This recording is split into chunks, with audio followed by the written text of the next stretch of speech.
Hello friends, good morning. आज की ताज़ा खबर में आपका स्वागत है। हमेशा की तरह पहले ग्लोबल न्यूज़ से हम बात स्टार्ट करते हैं। कुछ इंडिया स्पेसिफिक और कुछ स्टॉक स्पेसिफिक। अब रिजल्ट शुरू हो गए हैं तो कुछ स्टॉक स्पेसिफिक न्यूज़ के आज बात करेंगे। वीडियो को लास्ट तक ज़रूर देखिएगा। आज भी एक नॉलेज सेक्शन है, उसके बारे में बात करेंगे। अभी भी वो डिस्काउंट चल रहा है वैसे। First financial plan in 99 rupees. अगर अभी तक आपने invest India dot in website नहीं देखी है और आपने कभी भी फाइनेंशियल प्लान नहीं बनाया है, या आप एक अर्ली इन्वेस्टर हैं जो एक फाइनेंशियल प्लान बनाना चाहते हैं, बेसिक एकदम, ऑफ कोर्स, मतलब ऐसा बहुत डिटेल नहीं होगा, बट एक अच्छा, मतलब एक आपको स्ट्रक्चर क्रिएट करना चाहते हैं, तो वो coupon code first financial plan use करके हमारी website invest India dot in पर लॉग इन करके और एक छोटा सा अपना एक फाइनेंशियल प्लान बना सकते हैं। स्टार्ट करते हैं आज की ताज़ा खबर।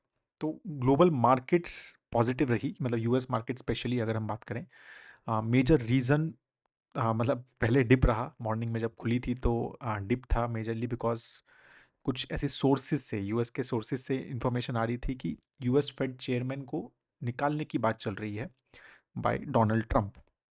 तो काफ़ी ज़्यादा इस चीज़ की चल रही थी कि भाई Trump administration is trying to मतलब take out US US Fed chairman, majorly because वो इंटरेस्ट रेट कम नहीं कर रहे हैं, जो कि कंसिस्टेंटली यूएस प्रेसिडेंट की डिमांड रही है। मतलब वो तो ऐसा बोल रहे हैं कि 300 basis point interest rate cut होना चाहिए, 3%। तो ये कंसिस्टेंटली चल रहा है। Of course some things are political, some things needs to be done, but इसके अंदर नहीं जाएंगे हम।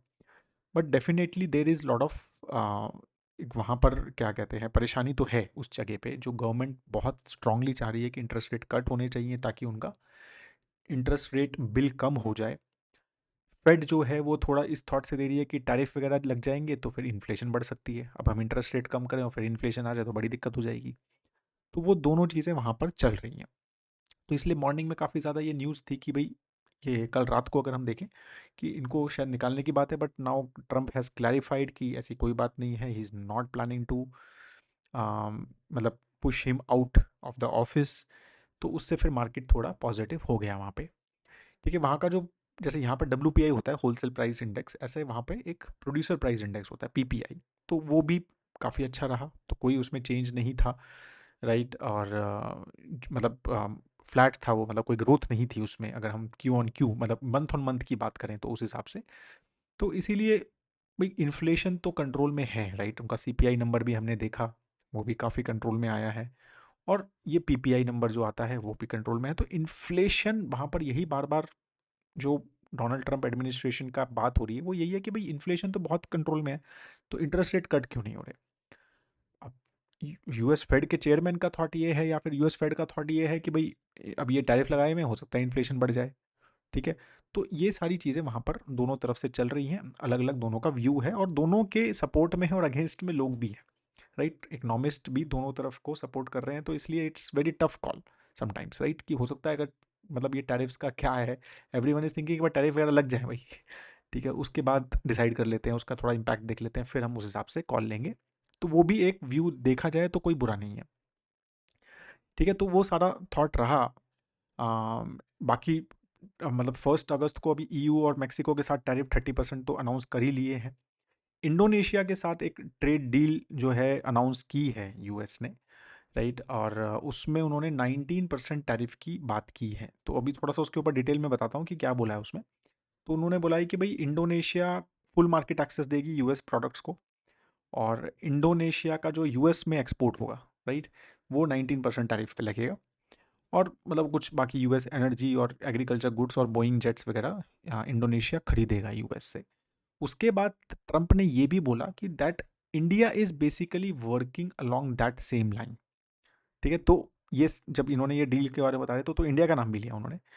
और ठीक है, तो उन्होंने कहा कि ये 5th round of bilateral trade negotiation चल रहा है, और वी आर वर्किंग, जैसे इंडोनेशिया की जो डील है उसी थॉट से हमारा शायद डील जो है इंडिया के साथ होगा। That's what the Trump set. तो अब अगेन लेट्स सी कि व्हाट इट हैपन्स और नॉट। क्या इंडिया एक्सेस देगा यूएस प्रोडक्ट्स को without any tariff, and India will face tariffs in the US, we don't know, right. अभी कैसा है, किस तरह की वो डील स्ट्रक्चर होती है, और अगेन ये ड्राफ्ट डील रहेगी, फाइनल तो है नहीं, तो उसमें आगे क्या क्या चेंजेस होते हैं तो we will have to see, right. तो अभी 1 अगस्त तक तो ये चीज़ें मेरे ख्याल से और डिस्कस होती रहेंगी। अभी ये भी कल बात हुई कि 150 कंट्रीज़ को डोनाल्ड ट्रम्प सेड कि he will send letters of tariffs, ठीक है? तो उसमें वो they will he will tell them कि भाई इतना टैरिफ हम लगाएँगे अलग-अलग प्रोडक्ट्स पे। तो वो सारी चीज़ें बेसिकली यहाँ पर चल रही हैं। तो लेट्स सी कि if India is able to negotiate a good deal for itself, तो काफ़ी पॉजिटिव भी है वो चीज़। और मतलब जिस तरह के वर्ल्ड सिनेरियोज़ हैं, जैसे यूरोप है, कनाडा है, मेक्सिको है, जिस तरह के उनके ऊपर, या जापान है, उनके ऊपर, ब्राज़ील है, उनके ऊपर जिस तरह के टैरिफ्स लगे हैं, तो पता नहीं, ऐसा लग रहा है कि चाइना इज़ शायद going to be the winner in this, क्योंकि उनके ऊपर ही शायद सबसे कम टैरिफ होंगे, उन्होंने ट्रेड डील की है। Again we don't know, again these are the things, क्योंकि market is not reacting, basically not much reacting to these things. Market is assuming कि जो टैरिफ 2 अप्रैल को लगे थे उससे काफ़ी कम रहेंगे फाइनल जो टैरिफ्स होंगे, ठीक है? तो इसलिए impact on the overall economy and inflation शायद इतना ज़्यादा नहीं रहे। Whereas US Fed is thinking नहीं, इसका इम्पैक्ट रहेगा। तो अलग-अलग व्यूज़ हैं। ये चीज़ें अभी यूएस मार्केट में चल रही हैं। जैसे-जैसे आगे ये unpredictability with Trump administration we can expect, और वी हैव, मतलब इतना नहीं बट ठीक है, एक्सपेक्टेशन था। तो वो चीज़ें वी विल हैव टू सी कि क्या बेसिकली वहाँ पर ये रहता है ओवरऑल। यूके के इन्फ्लेशन नंबर्स भी आए, वो थोड़े से ज़्यादा आए। 3.6% का इन्फ्लेशन आया, हॉटर था एज एक्सपेक्टेड। 3 पॉइंट, थोड़ा एक्सपेक्टेड 3.4 के हिसाब था, तो 3.6 आया, ठीक है? और मतलब कोर इन्फ्लेशन भी ज़्यादा आया, 3.7% का इन्फ्लेशन आया है, राइट? तो अगेन, तो इसलिए इन्फ्लेशन इज स्टिल अराउंड, मतलब इन द डेवलप्ड इकोनॉमीज जो हैं, इन्फ्लेशन स्टिल एक प्रॉब्लम है वहाँ पे, with weak economic growth as well, right? तो इकोनॉमिक ग्रोथ भी नहीं हो रही है, स्पेशली अगर हम यूके में देखें तो इकोनॉमिक ग्रोथ भी नहीं हो रही है, तो एक बहुत बड़ा कॉम्प्लिकेशन है ना इस तरह से सेंट्रल बैंक के लिए। भाई इन्फ्लेशन भी है और इकोनॉमिक ग्रोथ भी नहीं है, तो अगर इंटरेस्ट रेट कम करते हैं तो इन्फ्लेशन और बढ़ने के चांसेस है ना। और अगर इंटरेस्ट रेट बढ़ाते हैं तो फिर इकोनॉमी की बैंड और बच जाती है। तो दोनों चीज़ों में ये जो फेज़ होता है ना, जिसमें इन्फ्लेशन भी आए और इकोनॉमी भी ग्रोथ नहीं कर रही होगी, इस ये जो है सबसे कॉम्प्लिकेटेड फेज़ होता है किसी भी कंट्री के लिए, राइट? तो that is what basically UK currently is going through, right? तो अब यही है कि एवरीवन इज एक्सपेक्टिंग कि इकोनॉमिक वीकनेस से शायद इन्फ्लेशन को थोड़ा सा छोड़ दिया जाएगा, और इकोनॉमी पे फोकस करके शायद इंटरेस्ट रेट वहाँ पर अभी भी कट होने की उम्मीद है, ठीक है? तो वो सारी चीज़ें यहाँ पर बेसिकली है। और ट्रेड डील जो है वो इंडिया यूएस की, आई थिंक वो फोकस में रहने ही वाली है। बार बार Trump has said 2-3 times about it. Hopefully we should see some deal very soon. Results की बात करें तो टेक महिंद्रा का रिजल्ट आया, बहुत अच्छा नहीं आया। अगेन मतलब एज आई थिंक बाकी आईटी कंपनीज का भी एक्सपेक्टेड से कम ही आया। और टॉप लाइन परफॉर्मेंस स्पेशली कुछ ज़्यादा अच्छा नहीं था। क्यू ऑन क्यू तो डिक्लाइन ही है अगर हम बात करें उस हिसाब से, तो राइट। और प्रॉफिट की बात जहाँ तक करें तो 2% अगेन डिक्लाइन है, ईयर ऑन ईयर बात करें उसके हिसाब से।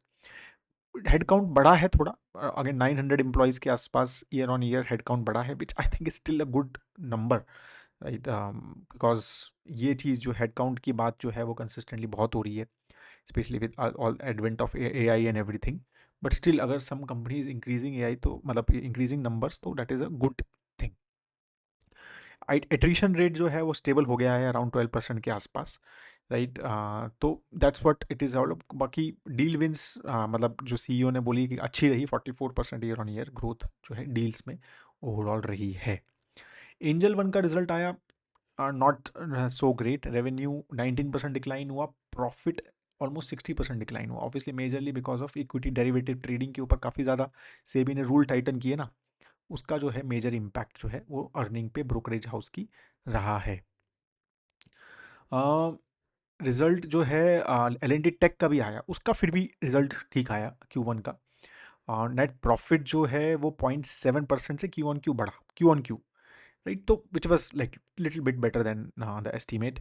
और जबकि रेवेन्यू थोड़ा डिक्लाइन हुआ है, 3.9% क्यू ऑन क्यू डिक्लाइन हुआ है, और यूएसडी टर्म में 2.9% डिक्लाइन हुआ है, राइट? तो सॉफ्टवेयर डिमांड तो डेफिनेटली अक्रॉस सेगमेंट है, वो मतलब सभी रिजल्ट देख लिए हमने। अब तो हमने एच देख लिया, हमने टीसीएस देख लिया, राइट? तो results have been like that, और global economy and everything we are seeing all those aspects as well, right? Margins जो है वो टिपिकली फ्लैट ही रहे हैं कंपनी के।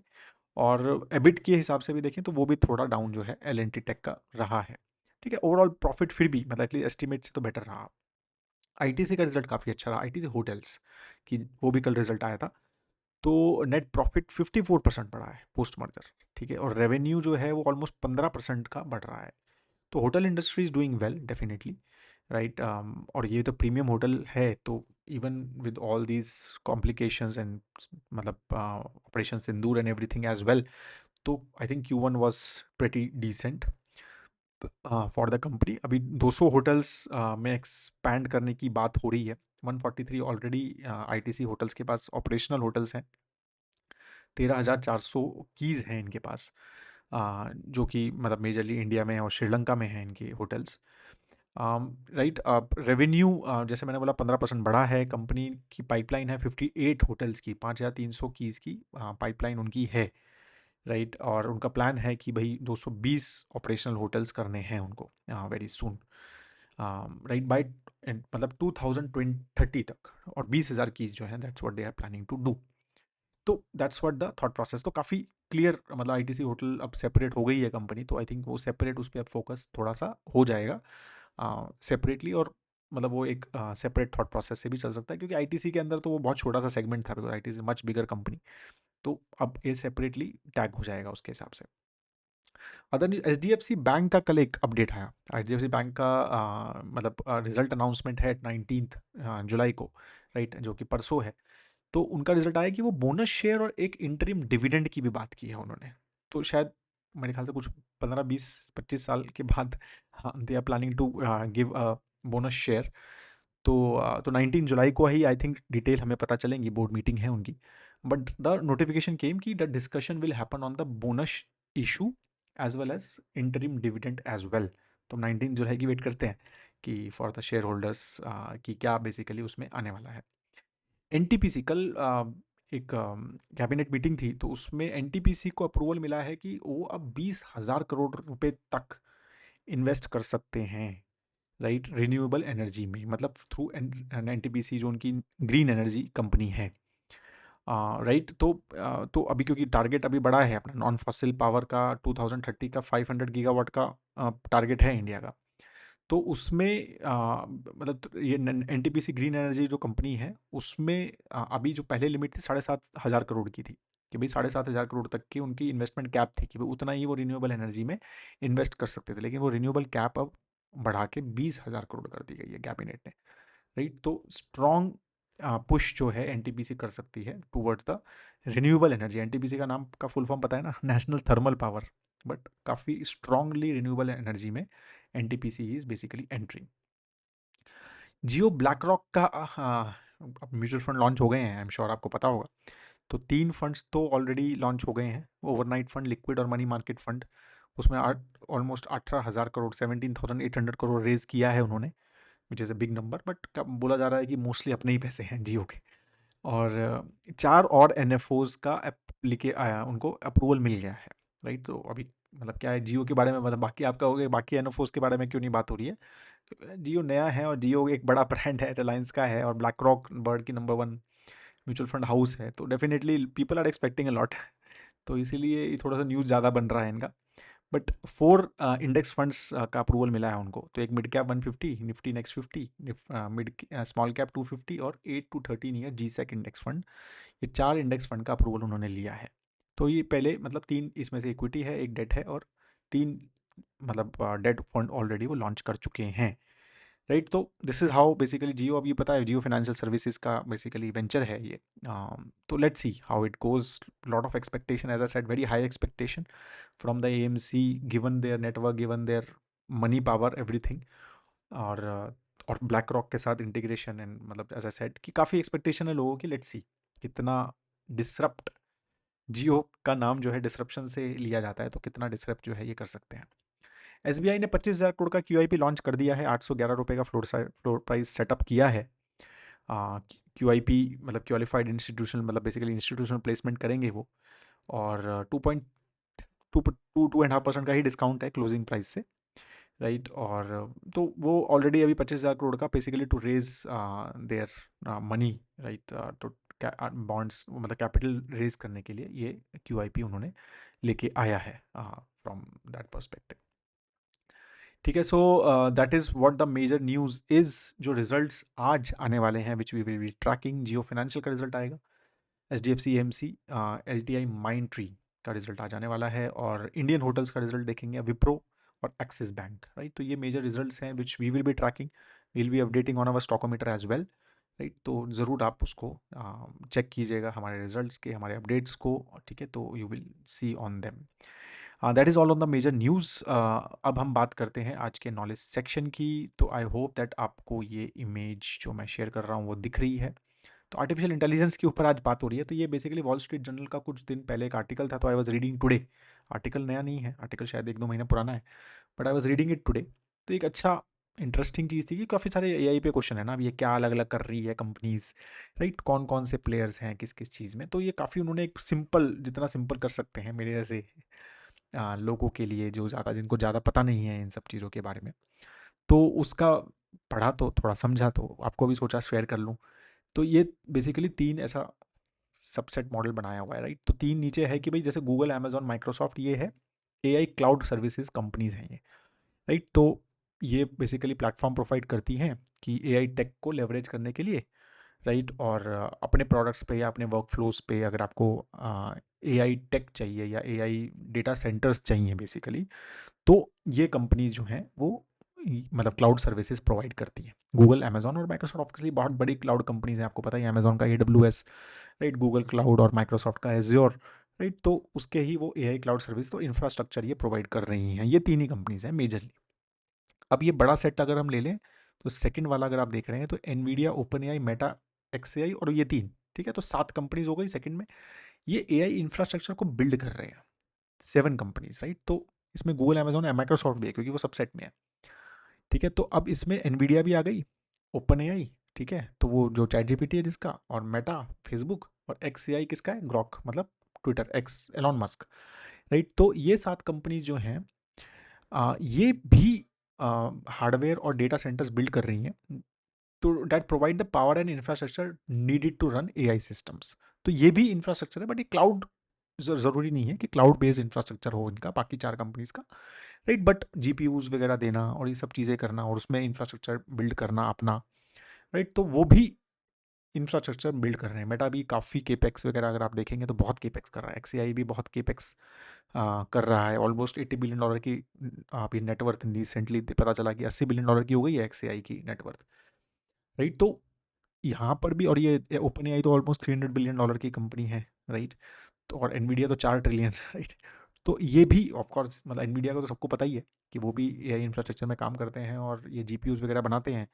तो ये भी एक AI infrastructure company, but I think वो क्लाउड अलग है, और ये बाकी एआई इंफ्रास्ट्रक्चर को ये भी बिल्ड कर रहे हैं, या और बेसिक इंफ्रास्ट्रक्चर बिल्ड कर रहे हैं।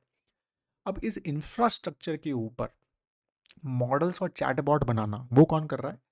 वो ये 3 कंपनीज कर रही हैं, डीपसीक, परप्लेक्सिटी और एंथ्रोपिक। वो सिर्फ ये 3 नहीं, एक्चुअली सारी की सारी कर रही हैं, 10 की 10, राइट। तो वैसे मैंने बोला ना वो सबसेट है।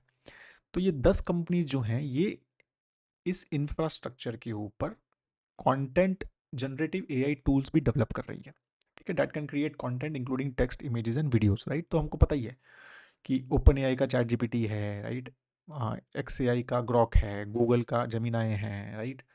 तो वो अभी परप्लेक्सिटी है, डीप सीक है चाइना का, एंथ्रोपिक है, ठीक है। और बाकी भी आई एम श्योर सब everyone is working on these models and chatbots, right. Amazon is working, Microsoft का भी मतलब चैट बॉट्स हैं। तो इस तरह से ये 4 जो 10 लीडिंग एआई कंपनीज हैं, ये इस तरह से स्ट्रक्चर्ड हैं 3 चीज़ों में, राइट, कि developing model, chatbots, AI infrastructure और एआई क्लाउड सर्विसेज। तो जस्ट वांटेड, तो बेसिकली गूगल, अमेजॉन, माइक्रोसॉफ्ट एक ऐसी तीनों है जो तीनों, सब तीनों कर रही हैं, ठीक है। बाकी सब कुछ कुछ कुछ कुछ कर रहे हैं। सो एक अच्छा इन्फॉर्मेशन है, आई थॉट, कि समझने के लिए कि क्या कौन कर रहा है। काफ़ी कन्फ्यूज़न हो जाता है कभी कभी मुझे तो, राइट, कि कौन क्या कर रहा है एग्जैक्टली और क्या नहीं कर रहा है। और इतना ज़्यादा केपेक्स हो रहा है, मतलब कुछ मैंने पढ़ रहा था मैं एक न्यूज़, तो $75 बिलियन का इस 2025 में एक्सपेक्टेड है, या आई थिंक 2024 में हुआ है केपेक्स, बाय 4 कंपनीज। मतलब अगर गूगल, अमेजॉन, माइक्रोसॉफ्ट और मेटा को अगर हम सिर्फ इंक्लूड करें, तो $75 बिलियन का तो इन चारों ने ही केपेक्स किया हुआ है। Crazy, right. तो lot of investment is going on, तो मैंने आज कल ट्वीट भी किया था इसके ऊपर, हाँ, कि हाउ एक एसेट लाइट बिजनेसेस, जो ये टेक कंपनीज एक एसेट लाइट बिजनेस माने जाते थे ना, क्योंकि इसमें ज़्यादा एसेट लगता नहीं था, तो ये तो सर्विस बेस्ड बिजनेसेस थे, तो asset light businesses are becoming a capex heavy businesses, right. तो अब ये सब बहुत ज़्यादा केपेक्स कर रहे हैं, specially through on AI, to मतलब डू थिंग्स फास्टर। और सबका एम क्या है? Artificial general intelligence, that's what the everyone is aiming for. Let's see where it goes, how AI, क्या ये फैड है, या this is like, some people are saying कि this is the start of a new internet, some people are saying कि ये एक new bubble we are basically entering into. I don't know, like it's tough to say sometimes, but beware be, मतलब datas को देखते रहो, समझते रहो, diversify रखो, सिर्फ एआई ड्रिवन चीज़ों पे फोकस मत करो, वो भी नहीं होना चाहिए। तो वो सब फोकस करके ही चीज़ें हमें करनी चाहिए। That is all on this. I hope that आपको वीडियो अच्छा लगा है, और अगर अच्छा लगा तो प्लीज़ लाइक ज़रूर कीजिएगा। और कोई क्वेश्चन है वीडियो पे या किसी न्यूज़ पे, या कोई आपको additional news which we have not shared, if you think that it is important, तो प्लीज़ शेयर करो वो भी यार, we will try to pin that post as well. ठीक है, that is all. Have a great time है दोस्तों। जय हिंद।